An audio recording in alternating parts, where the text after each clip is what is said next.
નમસ્કાર વિદ્યાર્થી મિત્રો, ભારતનું ન્યાયતંત્ર ચેપ્ટર નંબર 11 વિષય સામાજિક વિજ્ઞાનમાં પાર્ટ 1માં જે આપણે માહિતી મેળવી હતી કે સર્વોચ્ચ અદાલતના ન્યાયાધીશ બનવા માટે વ્યક્તિ પાસે કઈ લાયકાત હોવી જરૂરી છે, આપણા ભારત દેશમાં મુખ્ય અદાલત કઈ ગણાય છે, રાજ્ય કક્ષાએ, જિલ્લા કક્ષાએ અને તાલુકા કક્ષાએ કઈ કઈ અદાલતો કાર્યરત છે, આ દરેક વિશે આપણે સંપૂર્ણ માહિતી મેળવી લીધા પછી આજે આપણે જે માહિતી મેળવવા જઈ રહ્યા છીએ કે સર્વોચ્ચ અદાલતના ન્યાયાધીશ સાથે સમયાવધિનો કાર્યક્રમ શું થશે. સમયાવધિનો અર્થ તો હવે આપણે સમયાવધિના અર્થ વિશે સરળ ભાષામાં સમજૂતી મેળવવાની છે. સમયાવધિનો અર્થ થશે કે સર્વોચ્ચ અદાલતના ન્યાયાધીશ કે નિવૃત્તિ વય મર્યાદા એની 65 વર્ષની નક્કી કરવામાં આવેલી હોય છે. આ 65 વર્ષની વય મર્યાદા જે નક્કી કરેલી છે તો 65 વર્ષ સુધી જ્યારથી સત્તામાં પહોંચ્યા ત્યારથી માંડીને સત્તાની નિવૃત્તિ મેળવે ત્યાં સુધીમાં એની ધારણા પ્રમાણે કાર્ય કરે, સમાજના નીતિ નિયમોનો ભંગ કરે, વિરોધોમાં સાથ સહકાર આપી અને પોતાના જ પક્ષની વિરોધમાં જઈને કાર્ય કરતા હશે તો આ બાબતને સમયાવધિ ક્યારેય મંજૂરી કે મહત્ત્વ આપતી નથી. શા માટે આવું બનશે? કારણ કે 65 વર્ષ સુધી એની નિવૃત્તિ વયમર્યાદા નક્કી તો કરેલી છે, પરંતુ તેને જે સત્તા સોંપવામાં આવેલી છે એ સત્તાનો એ ક્યારેય ખોટો દુરુપયોગ ન કરી શકે. માટે આ વિધિને એટલે આગળ વધારવામાં આવે છે, આ સમયાવધિનું આયોજન એટલે કરવામાં આવે છે કે સત્તા અધિકારી ધરાવનારો કોઈ પણ માણસ સમાજના વિરોધાત્મક કાર્યને આગળ ન ધપાવે એના આધારે આ કાર્યનું ઘડતર કરવામાં આવે છે. એથી આગળ વાત કરીએ તો નિવૃત્તિ બાદ કોઈ પણ અદાલતમાં વકીલાત કરી શકતા નથી.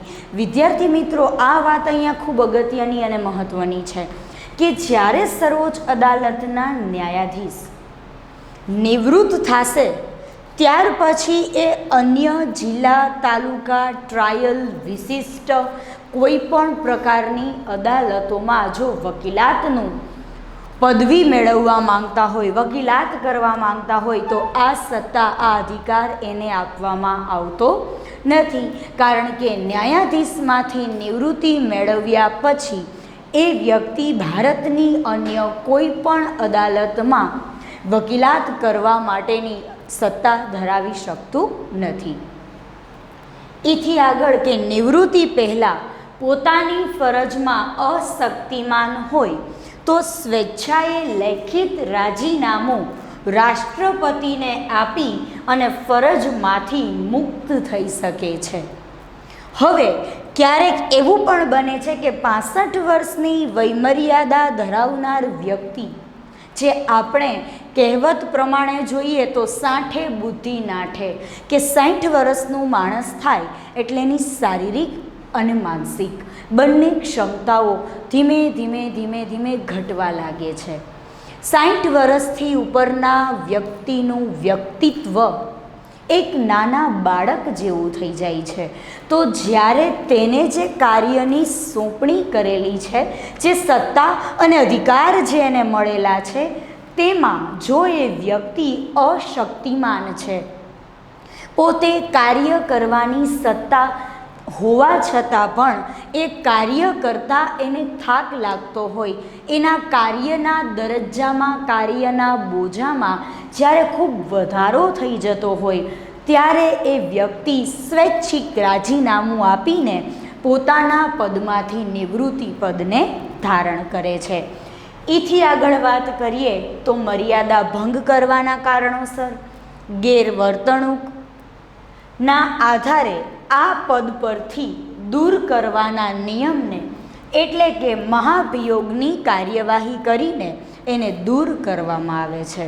મહાભિયોગનો અર્થ શું થશે કે જે વ્યક્તિ એટલે કે ખુદ સર્વોચ્ચ અદાલતના ન્યાયાધીશ પોતે નીતિ અને નિયમોનું ઉલ્લંઘન કરે છે, મર્યાદાઓનો ભંગ કરે છે, સજ્જનોનો સાથ આપવાને બદલે અન્યાયોને એવી રીતે આગળ ધપાવવામાં આવે છે કે જે પરિસ્થિતિમાં આપણે પરિવર્તન લાવવું છે એ સાચા અર્થમાં સાકાર થતું નથી. માટે આ બાબતને અહીંયા પુનરાવર્તિત કરવામાં આવે છે. મહાભિયોગની કાર્યવાહી આગળ વધારીને એ વ્યક્તિને એની સત્તા ઉપરથી, એના પદ ઉપરથી હટાવવામાં આવે છે, દૂર કરી દેવામાં આવે છે. શા માટે?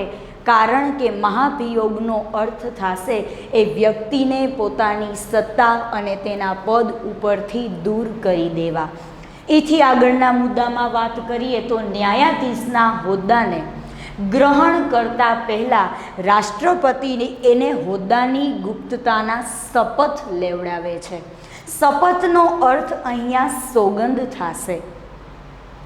તેને જે સત્તા સોંપવામાં આવેલી છે એ સત્તાનો ક્યાંય પણ ખોટો દુરુપયોગ થતો અટકાવવાનો છે.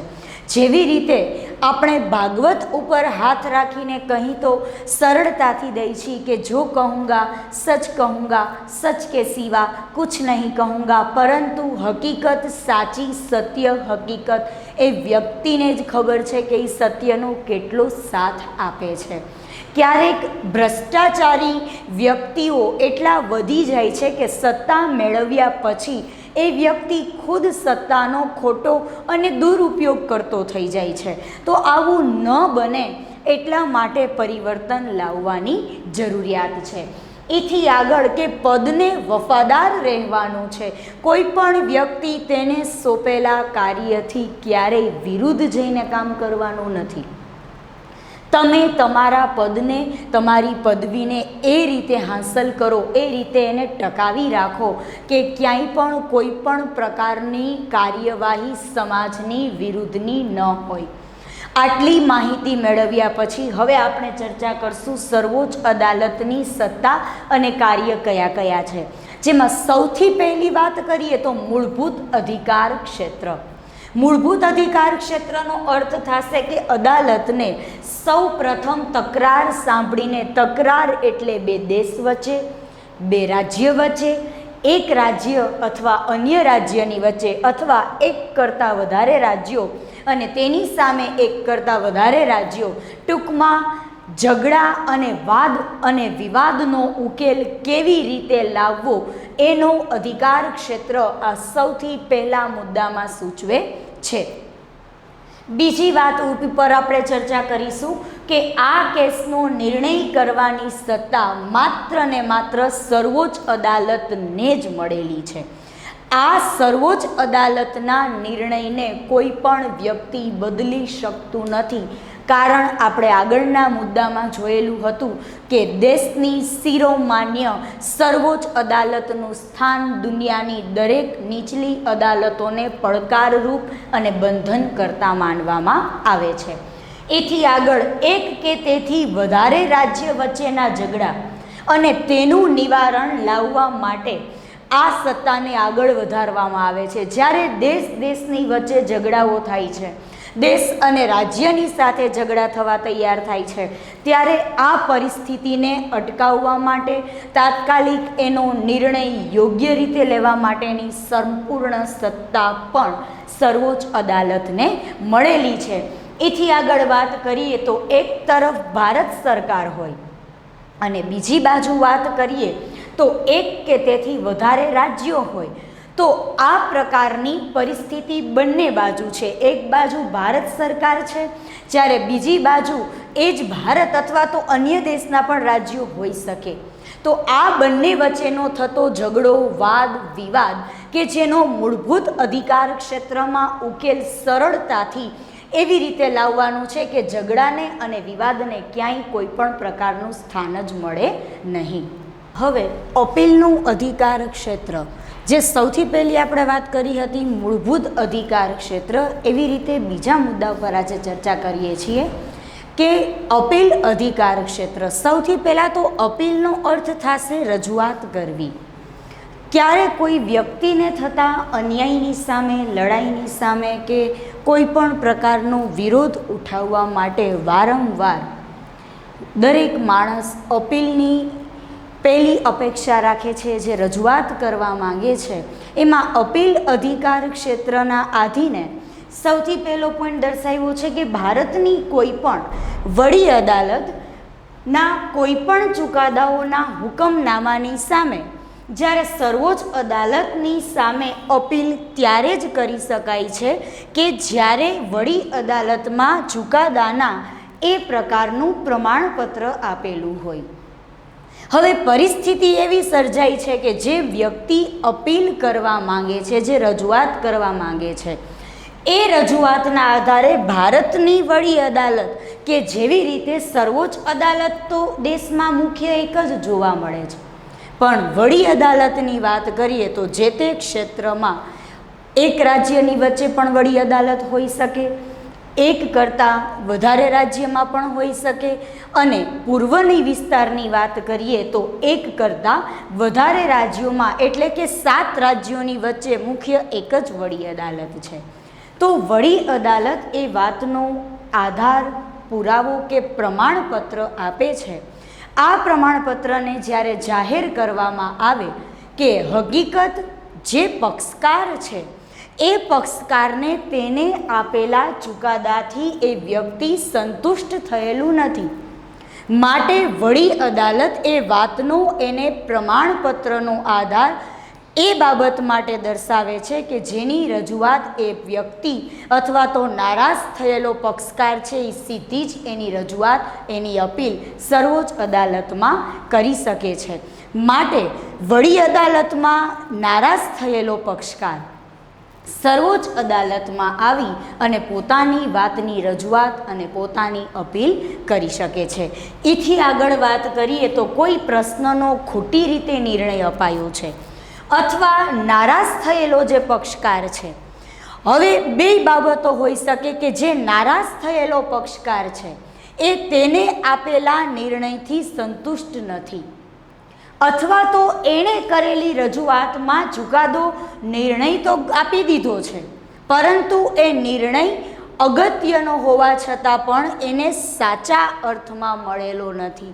એટલે કે જો ખોટો નિર્ણય અપાયો છે તો પણ એ વ્યક્તિ વડી અદાલતમાંથી પ્રમાણપત્ર લઈ અને આ રજૂઆત, આ અપીલ ફરી પાછી સર્વોચ્ચ અદાલતમાં કરી શકે છે.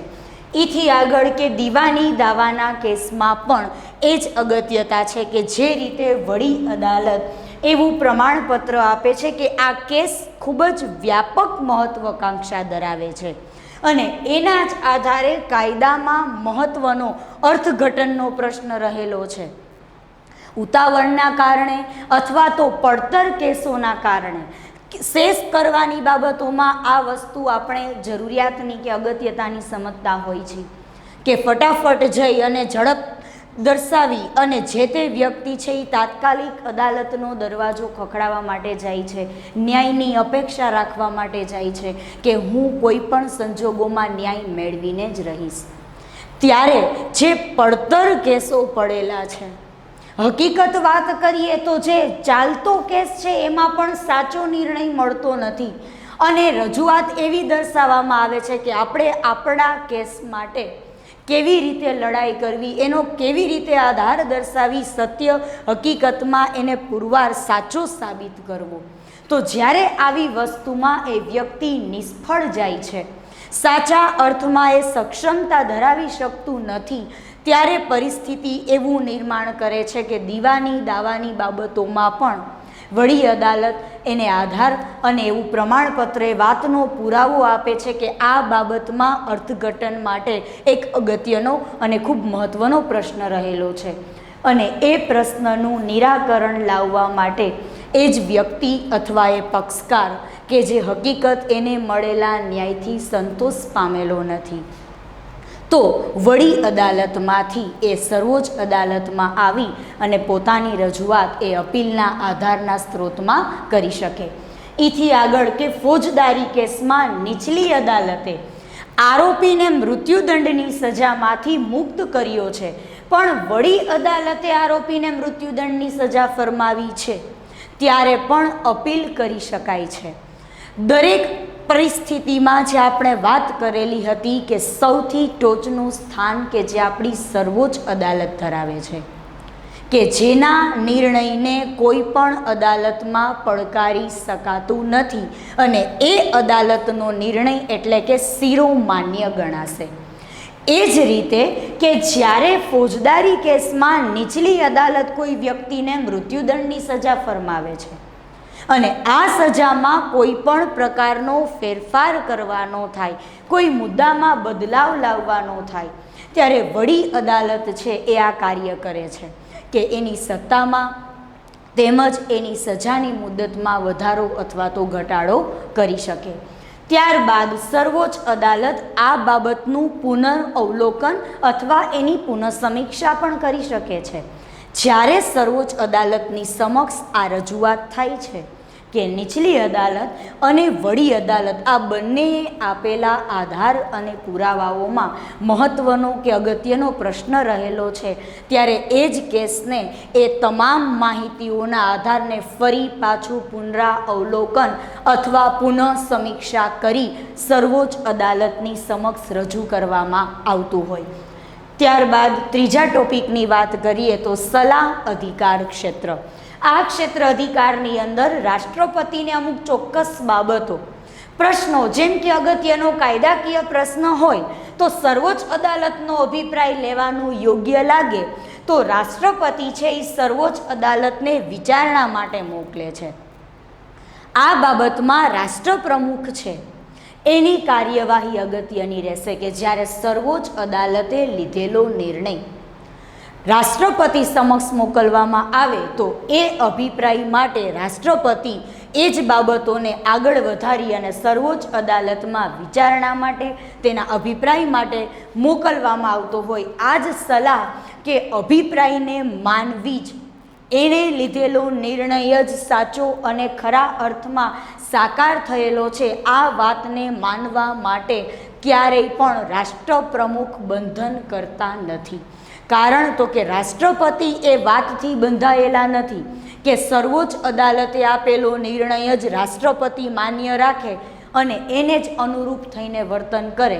માટે રાષ્ટ્રપતિ છે એને યોગ્ય લાગે તો જ આ નિર્ણયને આધારના સ્ત્રોત રૂપે ગણી અને એ નિયમોને આગળ વધારે છે. માટે રાષ્ટ્રપતિ માટે કોઈ પણ બાબત બંધન કે નિયમ કરતા હોતી નથી. હવે આપણે ચર્ચા કરીએ નઝીરી અદાલત. નઝીરી અદાલતનો અર્થ થશે court of records. Court of રેકોર્ડ્સના આધારે કે તમામ અદાલતના આધાર અને પુરાવા અથવા તો રેકોર્ડ તમે કહી શકો છો કે આ તમામ વસ્તુનો આધાર માત્ર નઝીરી અદાલતમાં કે જેને આપણે કોર્ટ ઓફ રેકોર્ડ તરીકે ઓળખીએ, જેનું રેકોર્ડ પુરાવાકીય મૂલ્ય ધરાવે છે, ત્યારે રજૂ કરાયેલી કાયદેસરતાની સામે કોઈ પણ વ્યક્તિ વાંધો ઉઠાવી શકતું નથી.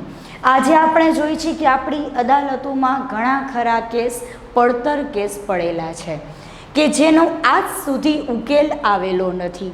તો આ તમામ કેસના આધાર, રેકોર્ડ અથવા તો પુરાવાને નઝીરી અદાલતમાં સાચવવામાં આવે છે અને જ્યારે આ આધારને અથવા રેકોર્ડને જાહેર કરવામાં આવે ત્યારે આ કાયદાઓની સામે કોઈ પણ પ્રકારનો વિરોધ ઉઠાવી તેની સામે કોઈ પણ પ્રકારની નકારાત્મક પરિસ્થિતિ દર્શાવી વાંધો ઉઠાવી શકાશે નહીં.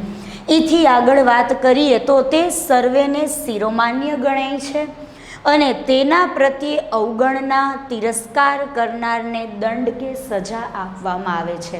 ક્યારેક પરિસ્થિતિ એવી પણ ઘડતરના રૂપમાં જોવા મળે કે જ્યારે જે આધાર અને સ્ત્રોતના સ્વરૂપમાં એ પક્ષકાર કે જે પક્ષકાર નારાજ થયેલો છે, ત્યારે આ નારાજ થયેલો પક્ષકાર આ બાબતનો વિરોધ કરે અથવા તો એને માન્ય નથી એવી પરિસ્થિતિનું જ્યારે સર્જન કરે ત્યારે એમ માનવામાં આવે છે કે એ વ્યક્તિને દંડ કે સજાની જોગવાઈ કરવામાં આવે.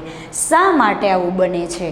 તો નઝીરી અદાલતના આધાર અથવા રેકોર્ડ કે પુરાવાને એ વ્યક્તિ યોગ્ય માન્ય ગણતું નથી, અને જ્યારે એ માન્ય નથી ગણતું ત્યારે એવી પરિસ્થિતિ સર્જાય છે કે સાચા અર્થમાં જ એ વ્યક્તિ સજા અથવા તો દંડને ભાગીદાર બને છે.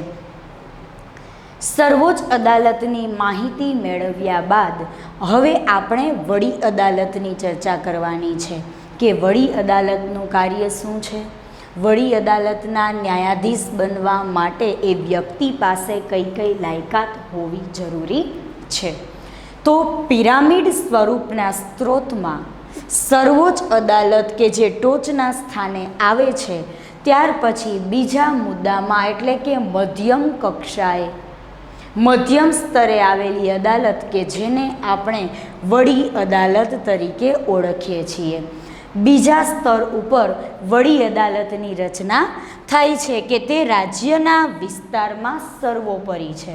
આ યાદ રાખજો કે જેવી રીતે સર્વોચ્ચ અદાલતની બેઠક આપણા દિલ્હી શહેરમાં દિલ્હી રાજ્યમાં આવેલી છે, માટે એ સર્વોપરિતા દેશની ગણાશે. પરંતુ અહીંયા વાત રાજ્યની છે, કારણ કે એક રાજ્ય વચ્ચે એક વડી અદાલત હોઈ શકે, બે રાજ્ય વચ્ચે એક અદાલત પણ હોઈ શકે, અને એક કરતાં અન્ય રાજ્યની વચ્ચે પણ એક અદાલત હોઈ શકે. જેમ કે પૂર્વના વિસ્તારના રાજ્યોની વાત કરીએ તો મણિપુર, મિઝોરમ, મેઘાલય, અરુણાચલ પ્રદેશ, નાગાલેન્ડ અને ત્રિપુરા. આ તમામ સ્થળોની વચ્ચે, આ તમામ પૂર્વના રાજ્યોની વચ્ચે માત્ર એક જ વડી અદાલત છે, જેનું મુખ્ય મથક આપણને અસમ રાજ્યમાં જોવા મળે છે. કારણ કે આને આપણે 7 સિસ્ટર્સ તરીકે ઓળખીએ છીએ કે જ્યાં એક સાથે 7 રાજ્યનો વિસ્તાર, એક 7 રાજ્યનું જૂથ આપણને જોવા મળતું હોય. એથી આગળ કે 2 અથવા વધુ રાજ્યો માટે પણ એક સામાન્ય વડી અદાલતની જોગવાઈ થાય છે, અને વડી અદાલતના ન્યાયાધીશની મુદત જેવી રીતે સર્વોચ્ચ અદાલતના ન્યાયાધીશની મુદત એટલે કે નિવૃત્તિ વય મર્યાદા, નિવૃત્તિ વય સર્વોચ્ચ અદાલતના ન્યાયાધીશ હોય તો 65 વર્ષ આવશે, જ્યારે વડી અદાલતના ન્યાયાધીશ હોય તો એની નિવૃત્તિ વય 62 વર્ષની જોવા મળશે. અને તે પણ રાષ્ટ્રપતિને સંબોધીને જ રાજીનામું આપે છે. કારણ તો કે રાષ્ટ્રપતિ સર્વોચ્ચ અદાલત કે વડી અદાલત અથવા જિલ્લા કે તાલુકા અદાલત, કોઈ પણ પ્રકારની અદાલતો હોય, આ દરેકના નિયમો માત્ર રાષ્ટ્રપતિને આધીન જોવા મળે છે. રાષ્ટ્રપતિ આ નિયમોને આગળ ધપાવે છે, અને રાષ્ટ્રપતિના નિર્ણય અને નિયમો આ દરેક અદાલતોને માટે બંધનના સ્વરૂપમાં જોવા મળતા હોય. એથી આગળ કે વડી અદાલતના કોઈ પણ ન્યાયાધીશને તેમની સામે કદાચ ગેરવર્તણૂક હોય, અથવા ગેરરીતિ આચરણ કરી હોય, અથવા મર્યાદાઓનો ભંગ કરી ઉલ્લંઘન કરે તો એવા કારણોસર રાષ્ટ્રપતિ મહાભિયોગની કાર્યવાહી, મહાભિયોગનો અર્થ આપણે જે સર્વોચ્ચ અદાલતમાં જોયો એ જ રીતે વડી અદાલતમાં છે કે મહાભિયોગ એટલે વડી અદાલતના ન્યાયાધીશ છે, માટે સત્તા છે, પાવર છે, તો આ સત્તાનો એ નકારાત્મક ઉપયોગ તો ક્યારેય નહીં કરી શકે. જેવી આ નકારાત્મક કાર્યની માહિતીથી રાષ્ટ્રપતિ વાકેફ થશે અથવા તો રાષ્ટ્રપતિને જાણ થશે તો તાત્કાલિક જ મહાભિયોગની કાર્યવાહીનું આચરણ કરી અને વડી અદાલતના ન્યાયાધીશને તેને તેના પદ ઉપરથી હટાવી અથવા તો દૂર કરી દેવામાં આવશે. માટે ન્યાયાધીશ બની ગયા પછી વ્યક્તિ પોતાની ધારણા પ્રમાણે કામ કરી શકશે, પોતાના મનસ્વીપણે બેફામ બનીને વર્તન કરી શકશે, નીતિ નિયમોનો ઉપયોગ નહીં કરે તો ચાલશે. આ વસ્તુને બંધારણ ક્યારેય બાંહેધરી આપતું નથી. એથી આગળ વાત કરીએ તો વડી અદાલત ભારતના ન્યાયાધીશના કોઈ પણ પ્રકારના આધારે જોઈએ તો ભારતના કોઈ પણ રાજ્યમાં તેની બદલી કરી શકાય છે.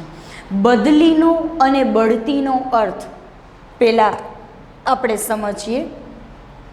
બદલી એને કહેવાશે કે ધારો કે અરુણાચલ પ્રદેશમાં વડી અદાલતનું મુખ્ય મથક જોવા મળે છે અને જે વડી અદાલતના ન્યાયાધીશ છે તે પૂર્વના તમામ વિસ્તારના રાજ્યોની અદાલતનું સંચાલન એક વ્યક્તિ કરે છે, તો પૂર્વના રાજ્યોમાંથી તેની પશ્ચિમના રાજ્યોમાં બદલી કરવામાં આવે તો આ સત્તાને રાષ્ટ્રપતિ બદલી કહે છે. જ્યારે બઢતીનો અર્થ થશે કે સામાન્ય કક્ષામાં કામ કરતા કર્મચારી જેમ કે વકીલમાંથી એ વ્યક્તિ સીધી જજની પદવી મેળવતો થાય તો આ કાર્યની સત્તાને બઢતી કહે છે. ટૂંકમાં એમ કહી શકાય કે વ્યક્તિની કાર્યની સત્તામાં થતો વધારો. જ્યારે વ્યક્તિ જે કાર્ય કરે છે એ સત્તામાં જ્યારે સતત નોંધપાત્ર વધારો થશે તો આ સત્તામાં થયેલા વધારાને બઢતી કહેવાશે. એવી જ રીતે વડી અદાલતમાં એક અદાલત છે એ કાર્યમાંથી બીજી જ અદાલતમાં એ જ કાર્યવાહી કરવાની રહેશે, પણ જે રાજ્યમાં હતા ત્યાંથી બીજા અન્ય રાજ્યમાં તેને મોકલવામાં આવે. ત્યારબાદ વાત કરીએ તો ન્યાયાધીશની સંખ્યા એક સરખી હોતી નથી, માટે સર્વોચ્ચ અદાલત અને વડી અદાલત બંને પોતાનું કામકાજ છે એ અંગ્રેજી ભાષામાં કરી શકે છે. જ્યારે વડી અદાલતને આ વાતની ખાતરી થાય કે જે વ્યક્તિ વડી અદાલતના ન્યાયાધીશ કે જે કામ કરે છે જ્યારે એના કાર્યના બોજમાં વધારો થયો છે ત્યારે રાષ્ટ્રપતિ એડહોક ધોરણે એટલે કે શ્રેયાનતા સિનિયોરિટીના આધારે એ વ્યક્તિની લાયકાત, એ વ્યક્તિની ઉંમર, તેની આવડતની સાથોસાથ તાત્કાલિક નિર્ણય લેવાની ક્ષમતા, આટલી બાબતો જે ન્યાયાધીશમાં છે તે વ્યક્તિને રાષ્ટ્રપતિ એડહોક ન્યાયાધીશ એટલે કે વધારાના કાર્યકર તરીકે હાઈકોર્ટના ન્યાયાધીશમાં એની નિમણૂક કરે છે. જ્યારે વડી અદાલતના ન્યાયાધીશ પોતાની સત્તામાં ખૂબ કાર્યનો વધારો થઈ જાય છે, જ્યારે કાર્યના બોજમાં વધારો થાય છે, એની ક્ષમતા ઘટતી જોવા મળે ત્યારે આ વ્યક્તિ કાર્યના બોજમાં ઘટાડો કરે છે. એટલે કે એડહોક ન્યાયાધીશની નિમણૂક પણ રાષ્ટ્રપતિ કરે છે અને રાષ્ટ્રપતિ આ વ્યક્તિની એટલે કે વધારાના કાર્યકર તરીકે વધારાના ન્યાયાધીશની નિમણૂક કરી અને વડી અદાલતના ન્યાયાધીશની કાર્યવાહીમાં ઘટાડો કરે છે અને બનતી કાર્યવાહીના આધારે કે જ્યારે એનો કાર્યનો બોજ ખૂબ વધી ગયો હોય ત્યારે એના કાર્યના ભારમાં ઘટાડો એડહોક ન્યાયાધીશ દ્વારા કરવામાં આવે છે. હવે આપણે ચર્ચા કરીશું કે વડી અદાલતના ન્યાયાધીશ બનવા માટે એ વ્યક્તિ પાસે કઈ કઈ લાયકાત હોવી જરૂરી છે. તો સૌથી પહેલાં આપણે જાણીએ છીએ એ પ્રમાણે કે વ્યક્તિ ભારતના જ નાગરિક હોવા જરૂરી છે.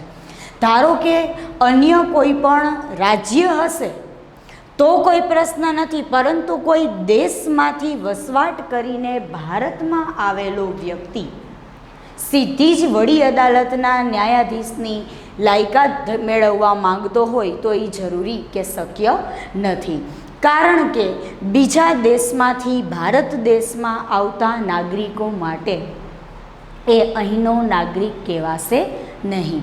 પરંતુ જો 5 વર્ષ કરતાં એનો વધારે સ્થાયી વસવાટ ભારત દેશમાં જ રહેલો છે અને એ વ્યક્તિ ભારતનો ન્યાયાધીશ બનવા માંગતો હોય તો એ ભારતના વડી અદાલતના ન્યાયાધીશની પદવી મેળવી શકે છે. બીજા પોઈન્ટની વાત કરીએ તો નીચલી અદાલતમાં ઓછામાં ઓછો 10 વર્ષનો ન્યાયાધીશ તરીકેનો ન્યાયિક હોદ્દો એને મેળવેલો હોવો જોઈએ. જે વસ્તુ આપણે સર્વોચ્ચ અદાલતમાં જોઈ હતી વિદ્યાર્થી મિત્રો, એ જ વસ્તુ અહીંયા જોવાની છે કે તમારે સર્વોચ્ચ અદાલતમાં ન્યાયાધીશની લાયકાત મેળવવી છે તો વડી અદાલતમાં ન્યાયાધીશ માટેનો અનુભવ તમને 5 વર્ષનો હોવો જોઈએ, પરંતુ ન્યાયાધીશનો 5 વર્ષનો અનુભવ નથી અને તમે 10 વર્ષની વડી અદાલતમાં વકીલાત કરેલી છે તો કાં તો 10 વર્ષની વકીલાતનો અનુભવ તમને હોવો જરૂરી છે, અથવા તો વડી અદાલતમાં 5 વર્ષ માટે ન્યાયાધીશનું કામ કરેલું હોવું જોઈએ. આ બે મુદ્દામાંથી કોઈ પણ એક મુદ્દાનો અનુભવ તમે ધરાવતા હશો તો સર્વોચ્ચ અદાલતના ન્યાયાધીશ બની શકાય. એ જ રીતે વડી અદાલતના ન્યાયાધીશમાં આ મુદ્દો અગત્યનો છે કે નીચલી અદાલતમાં એ વ્યક્તિએ ઓછામાં ઓછા 10 વર્ષ સુધી ન્યાયિક હોદ્દાને ધારણ કરેલું હોવું જોઈએ, તો એ વ્યક્તિ વડી અદાલતના ન્યાયાધીશની પદવી હાંસલ કરી શકે. એથી આગળ વાત કરીએ તો વડી અદાલતમાં 10 વર્ષ સુધી વકીલાત કરેલી હોવી જોઈએ. જો એ વ્યક્તિ ન્યાયાધીશ બનવા માંગે છે વડી અદાલતમાં, કાં તો 10 વર્ષમાં નીચલી અદાલતમાં ન્યાયિક હોદ્દો મેળવેલો હોવો જોઈએ, અથવા તો વડી અદાલતમાં જ તેમણે 10 વર્ષ સુધી વકીલાતનું કાર્ય કરેલું હોવું જોઈએ. જો 10 વર્ષ સુધી વકીલાતનું કાર્ય કરેલું નથી, પરંતુ નીચલી અદાલતમાં 10 વર્ષનું કાર્યનો ન્યાયિકનો હોદ્દો ધારણ કરેલો છે, તો એ વ્યક્તિ ન્યાયાધીશની પદવી મેળવી શકશે. કારણ કે બંને મુદ્દા અગત્યના નથી, બેમાંથી કોઈ પણ એક મુદ્દા માટે એ વ્યક્તિ સક્ષમતા ધરાવતો હોવો જોઈએ. રાષ્ટ્રપતિની દ્રષ્ટિએ ન્યાયિક અને કાયદાકીય ધારાશાસ્ત્રી હોવો જોઈએ. નિર્ણય લેતા સમયે એ વ્યક્તિમાં કોઈ પણ પ્રકારનો ભેદભાવ, પક્ષપાત ન હોવો જોઈએ. ન્યાયાધીશની દ્રષ્ટિએ એ વ્યક્તિ એવો હોવો જોઈએ કે તટસ્થીકરણ રાખી, નિષ્પક્ષ ભાવ રાખી અને નિર્ભીક બનીને. આજ તો ન્યાયતંત્ર શીખવે છે કે ન્યાયતંત્ર કેવું છે, તો સ્વતંત્ર છે, નિષ્પક્ષ છે અને તટસ્થ છે. ન્યાય આપનાર વ્યક્તિ નિર્ભીક હોવો જોઈએ. એને કોઈના ડરમાં આવીને, લોભ કે લાલચમાં આવીને, અથવા તો કોઈના દબાણમાં આવીને સાચા ન્યાયને બદલવાનો નથી. હકીકત જે વ્યક્તિ ન્યાયને મેળવવા માંગે છે એ માટે એ વ્યક્તિ સાચા અર્થમાં કાયદાશાસ્ત્રી, ધારાશાસ્ત્રીની સાથોસાથ નિષ્ણાંત હોવો જરૂરી છે. નિષ્ણાંત એટલા માટે કે એનામાં તાત્કાલિક નિર્ણય લેવાની ક્ષમતા હોવી જોઈએ. જો ન્યાયાધીશ ખુદ જ જે નિર્ણય આપવાનો છે એ યોગ્ય નિર્ણય નહીં આપી શકે તો પ્રશ્નાર્થ એટલા બધા ઊભા થશે કે હકીકત એ વ્યક્તિ ન્યાયાધીશના હોદ્દા માટે લાયક જ નથી.